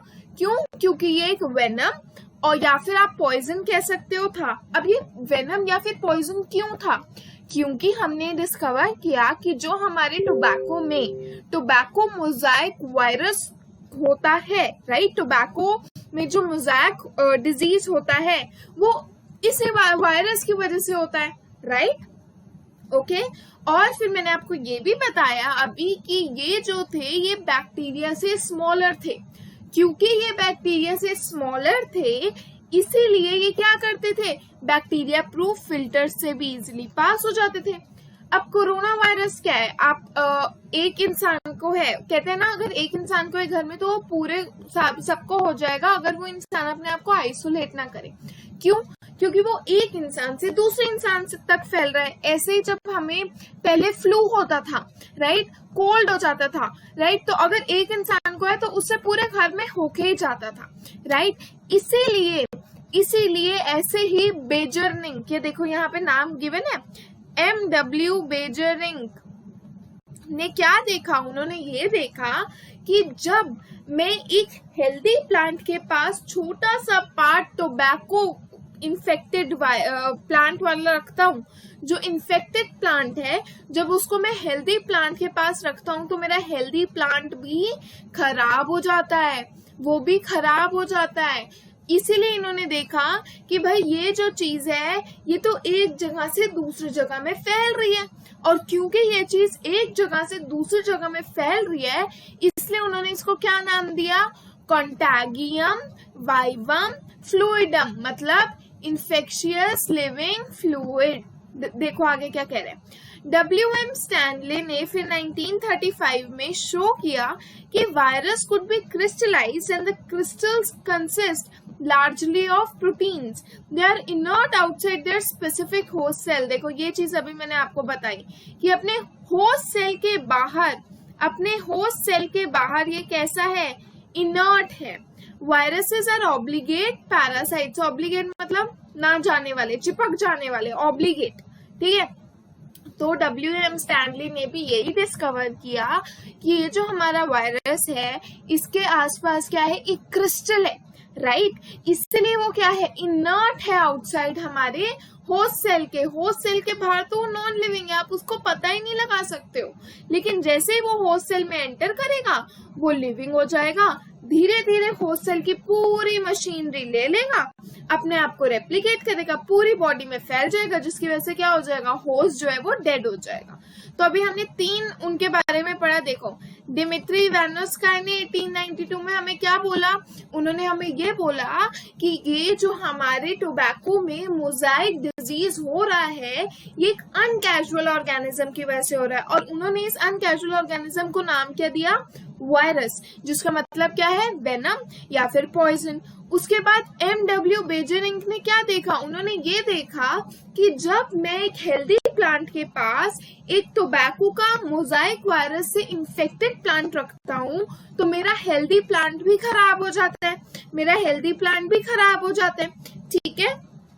इसलिए उन्होंने इसे क्या बोला, कॉन्टैगियम वाइवम फ्लूइडम, मतलब इन्फेक्शियस लिविंग फ्लूइड। और कौन आए फिर, WM स्टैनले आए 1935 में। उन्होंने क्या देखा, उन्होंने ये देखा कि जो वायरस है उसको हम क्रिस्टल्स में डाल सकते हैं। क्यों, क्योंकि आउटसाइड द होस्ट बॉडी उसके पास एक क्रिस्टलाइन स्ट्रक्चर है, वो इनर्ट है, वो नॉन लिविंग है। लेकिन जैसे ही वो होस्ट बॉडी में एंटर करता है वो लिविंग हो जाता है। इसलिए उन्होंने उसे क्या बोला, ऑब्लिगेट पैरासाइट्स, ठीक है। चलो आगे बढ़े। हाँ, एक चीज और, उन्होंने ये भी देखा कि ये जो वायरस का क्रिस्टल्स है ना, वो किससे बने हुए हैं, प्रोटीन्स। किससे बने हुए हैं, proteins. This is an important point, ठीक है। वायरस के जितने भी क्रिस्टल्स हैं वो किससे बने हुए हैं, प्रोटीन से बने हुए हैं। ओके, चलो आगे पढ़ते हैं। फिर उन्होंने आगे हमें क्या बोला, उन्होंने बोला in addition to proteins virus can also contain genetic material. Genetic material भी होता है भाई वायरसेस के पास, लिविंग हो रहे हैं वो होस्ट सेल में आते हैं। That could be either RNA और DNA। तो हमारे जितने भी वायरसेस हैं उनके पास जेनेटिक मटेरियल भी होता है। और ये जो जेनेटिक मटेरियल है ये या तो RNA हो सकता है या फिर DNA हो सकता है। RNA stands for ribonucleic acid and DNA stands for deoxyribonucleic acid, ठीक है। नो, अब ऐसा कोई भी वायरस नहीं है जिसमें दोनों RNA और DNA दोनों एक साथ प्रेजेंट हो। एक जो वायरस है वो क्या है, न्यूक्लियोप्रोटीन है और जेनेटिक मटेरियल ही इन्फेक्शियस है। पहली चीज उन्होंने क्या बोली कि वायरस के क्रिस्टल्स जो है उसमें प्रोटीन तो है, साथ ही साथ वायरस में हमारा कोई एक जेनेटिक मटेरियल भी प्रेजेंट है। ये जो जेनेटिक मटेरियल है ये या तो RNA हो सकता है या फिर ये DNA हो सकता है। साथ ही साथ उन्होंने ये भी बोला कि ऐसा कोई भी वायरस नहीं है जिसमें RNA और DNA दोनों प्रेजेंट हो, ठीक है। फिर उन्होंने क्या बोला कि ये जो वायरस है ये हमारा एक न्यूक्लियोप्रोटीन है और जेनेटिक मटेरियल इन्फेक्शियस है। देखो हाईलाइट करते चलते हैं। उन्होंने बोला in addition to proteins virus के पास क्या होता है, जेनेटिक मटेरियल भी होता है। ये जेनेटिक मटेरियल क्या हो सकता है, या तो RNA या फिर DNA। और किसी वायरस के पास दोनों RNA या फिर DNA नहीं होते, ठीक है। वायरस क्या है, एक न्यूक्लियोप्रोटीन है जिसका जेनेटिक मटेरियल क्या है, इन्फेक्शियस है, ठीक है। चलो आगे पढ़े। In general, viruses that infect plants have single-stranded RNA and viruses that infect animals have either single-stranded और double-stranded RNA और double-stranded DNA। देखो इसे समझो। उन्होंने बोला कि जो हमारा वायरस है उसमें दो टाइप के जेनेटिक मटेरियल है, राइट, RNA और DNA। तो जो वायरस प्लांट को अफेक्ट करता है, जितने भी वायरसेस प्लांट को अफेक्ट करते हैं उनमें क्या लिखा है, क्या होता है, देखो viruses infect plant that have single stranded RNA, single stranded RNA होता है। और जो वायरसेस एनिमल्स को अफेक्ट करते हैं ना, जितने भी वायरसेस एनिमल्स को अफेक्ट करते हैं उनके पास या तो सिंगल स्ट्रैंडेड RNA होता है या फिर डबल स्ट्रैंडेड RNA होता है या फिर डबल स्ट्रैंडेड DNA होता है। अब सिंगल स्ट्रैंडेड और डबल स्ट्रैंडेड से समझते हो क्या होता है, जो हमारा DNA होता है वो कैसा होता है। देखो I can not draw perfect DNA over here but I try to explain, so just don't go by the drawing, go by explanation. ऐसे दो होता है, राइट, ऐसे होता है हमारा DNA, है ना। यहाँ पे फिर हमारे वो प्रेजेंट होते हैं जो आपने आगे 12th में पढ़ना है, राइट, ऐसे होता है। तो दो स्ट्रैंड्स दिख रहे हैं, दो स्ट्रैंड्स हैं, दो स्ट्रैंड्स है ना, इसको हम बोलते हैं डबल स्ट्रैंडेड, ठीक है। क्या बोलते हैं हम इसको, डबल स्ट्रैंडेड। और अगर यहाँ पे खाली एक स्ट्रैंड हो, ठीक है, हमारा जो DNA है वो कुछ ऐसा हो,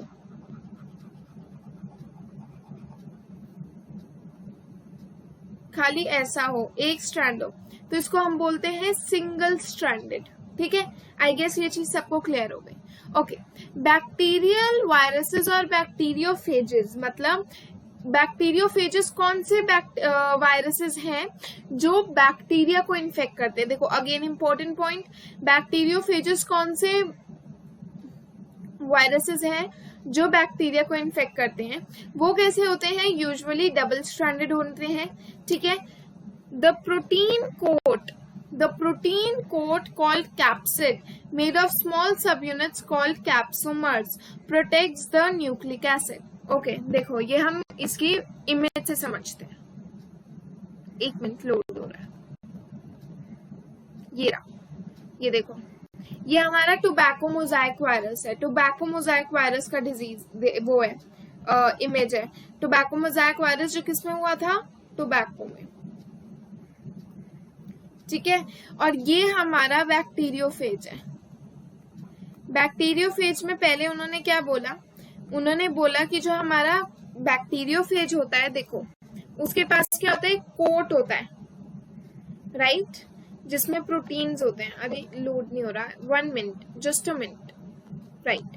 ओके, तो उन्होंने क्या बोला कि बैक्टीरियोफेजेस है, राइट, उसके पास क्या होता है? एक प्रोटीन कोट होता है जिसको हम क्या बोलते हैं? कैप्सिड, जो किससे बना होता है? स्मॉल सब units called capsomeres, protects the nucleic acid. Okay, तो इन्होंने हमें ये बोला कि जो हमारा ये बाहर का आपको ये दिख रहा है कि लोड होने में इतना टाइम क्यों लगा रहा है? ओके, राइट, ये जो है ये जो आपको दिख रहा है, ये क्या है? एक हमारा प्रोटीन कोट है.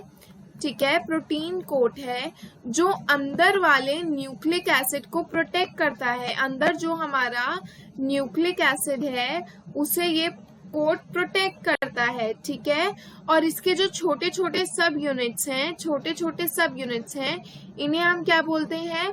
कैप्सोमर्स.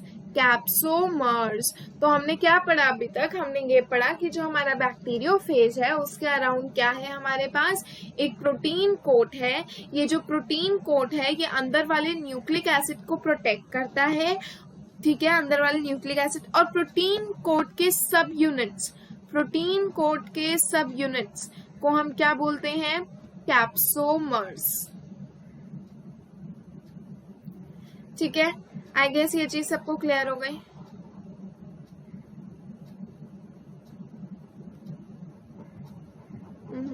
इरेज. चलो आगे पढ़ते हैं.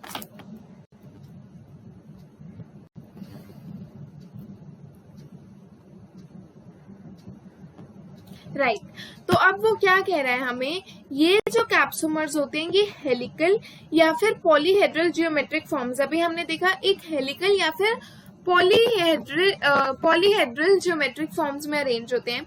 वायरस बहुत सारे डिजीजेस हमें कॉज कर सकता है. Mumps, small pox, herbs, influenza, ये ऐसे डिजीजेस हैं जो हमें वायरस की वजह से होते हैं. ऑल्सो एड्स वायरस की वजह से होता है. प्लांट्स में भी होते हैं, जैसे देखो leaf rolling, curling, yellowing, when clearing, dwarfing. तो ये डिजीजेस हो गए, right. This is a list of all the diseases. मैं इसे हाईलाइट कर रही हूँ, आप ये लिख सकते हो. लाइक एनिमल्स में ये सारे डिजीजेस होते हैं. कैसे? Mumps, small pox, herbs, influenza, ऐसे ऐसे. एड्स. फिर प्लांट्स में leaf rolling, curling, yellowing, when clearing, dwarfing and stunted growth. Okay, अब हमने किसकी बात करनी है? अब हमने बात करनी है वायरॉइड्स की, कि भाई वायरॉइड्स क्या होते हैं. ठीक है, छोटे छोटे टॉपिक्स रह गए हैं. So we'll finish up quickly and then we'll finish with this chapter. So in the next video we'll be beginning with chapter number 3 of grade 11th, that is plant kingdom.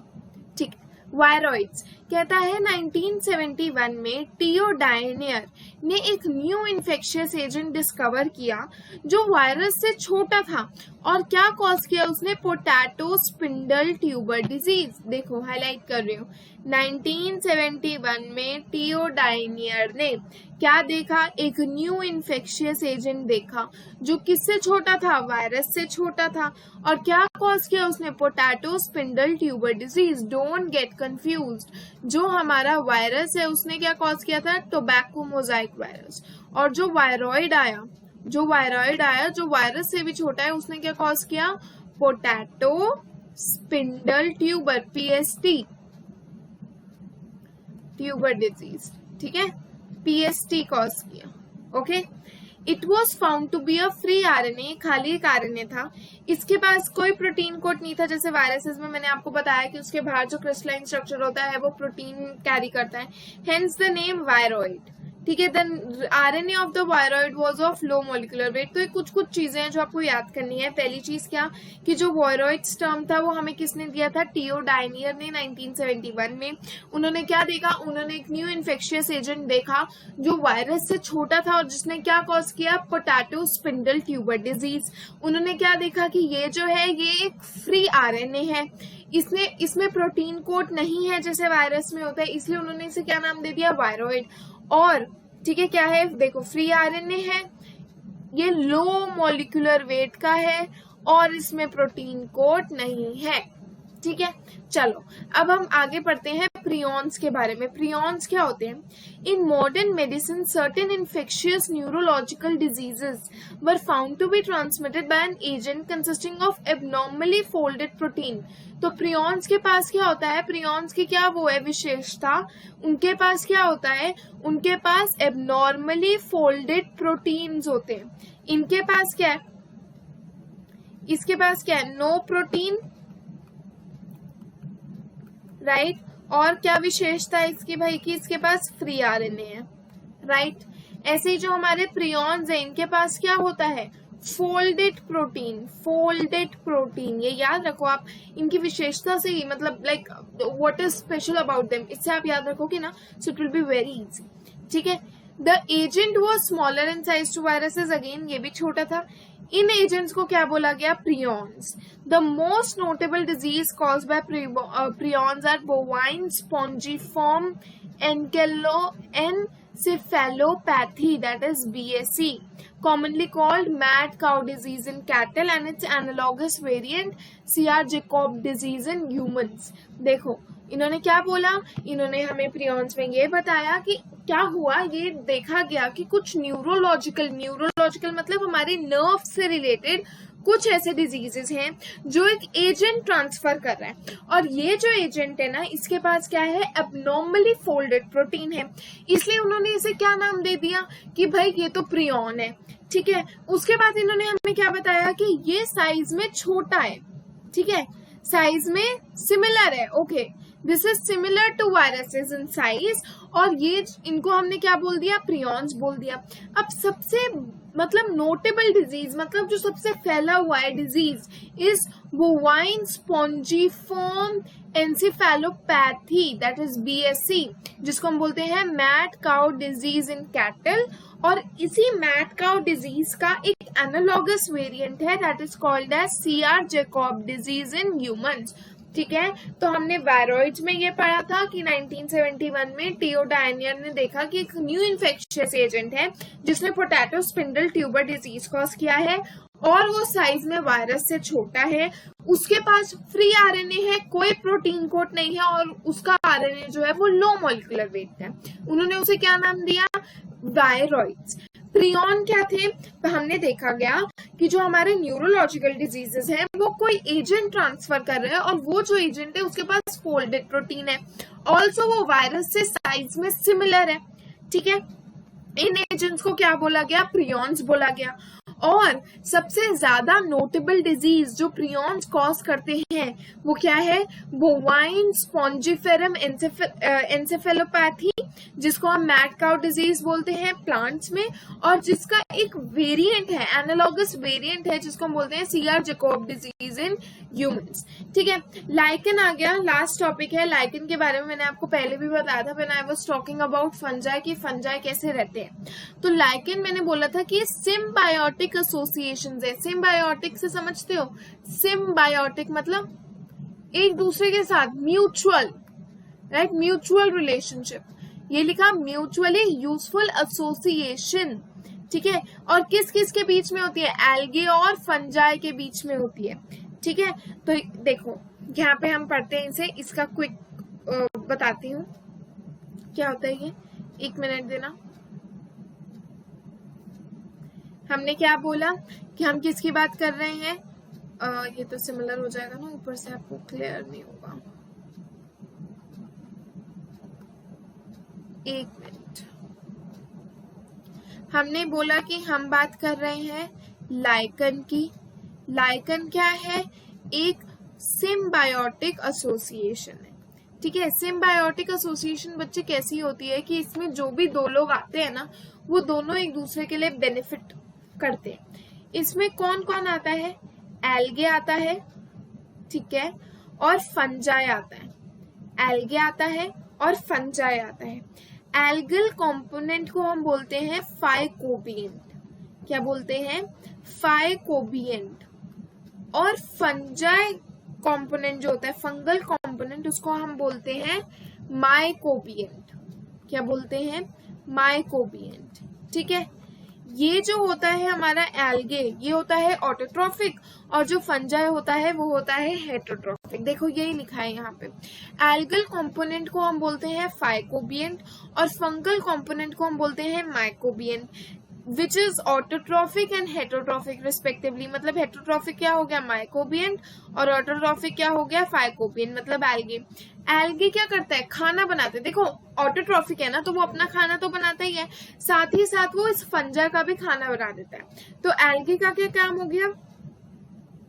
Algae ने हमारे food prepare कर दिया, ठीक है। And fungi provide shelter and absorb mineral nutrients and water. तो भाई fungi के 2-3 काम हो गए। फंजाई एक तो शेल्टर देता है उसे, दूसरी चीज मिनरल न्यूट्रिएंट्स, वाटर, ये सब अब्सॉर्ब करता है एल्गे के लिए। तो सिम्बायोटिक रिलेशनशिप यही होती है बच्चे, जिसमें एक इंसान या एक ऑर्गेनिज्म दूसरे ऑर्गेनिज्म के साथ हेल्प करे, राइट। एक यूजफुल रिलेशनशिप है, म्यूचुअली यूजफुल रिलेशनशिप। और लाइकेन भी एक ऐसी सिम्बायोटिक एसोसिएशन है, किसके बीच में है? एल्गे और फंजाई के बीच में है। एल्गे को हम बोलते हैं फाइकोबिएंट। फाइकोबिएंट, ठीक है, और वो क्या है? ऑटोट्रॉफ है। ऐसे ही जो हमारा फंजाई है उसको हम बोलते हैं माइकोबिएंट, और वो क्या है? हेटेरोट्रॉफ है। एल्गे का काम क्या होता है कि वो खाना बनाए फंजाई के लिए, और फंजाई का इन रिटर्न उसके लिए काम क्या होता है कि वो शेल्टर दे, उसको मिनरल न्यूट्रिएंट्स दे, उसको वाटर दे। So close is their association that if one saw lichen in nature one would never imagine. और इतने मतलब इतना क्लोज होता है कि अगर आप एक लाइकन को देखोगे ना, तो आपको पता नहीं लगेगा कि इसमें से वो क्या है, फंजाई क्या है और एल्गे क्या है। इतना क्लोज रिलेशनशिप होता है। Lichens are very good pollution indicators. देखो, they do not grow in polluted areas. अगर आपको किसी जगह पे लाइकन ग्रो होता हुआ दिखेगा ना, तो आप ये समझना कि यहाँ पे पॉल्यूशन नहीं है। क्यों नहीं है? क्योंकि लाइकन एक ऐसा एसोसिएशन है कि वो खाली नॉन पॉल्यूटेड एरियाज में ग्रो करता है। वो एक गुड पॉल्यूशन इंडिकेटर है, इसीलिए तो कहते हैं, इसलिए हम कहते हैं कि जो हमारा लाइकन है वो एक गुड पॉल्यूशन इंडिकेटर है, क्योंकि जिस एरिया में पॉल्यूशन होगी वो वहां पे ग्रो नहीं करेगा। ये खाली साफ एरिया में ग्रो करता है, एकदम खाली साफ एरिया में ये आपको ग्रो करता हुआ मिलेगा, ठीक है। अब मैं इसका आपको मेन जो पार्ट्स हैं वो हाईलाइट करवा देती हूँ, ताकि आपके लिए इजी हो जाए इसे पढ़ना, ठीक है। चलो,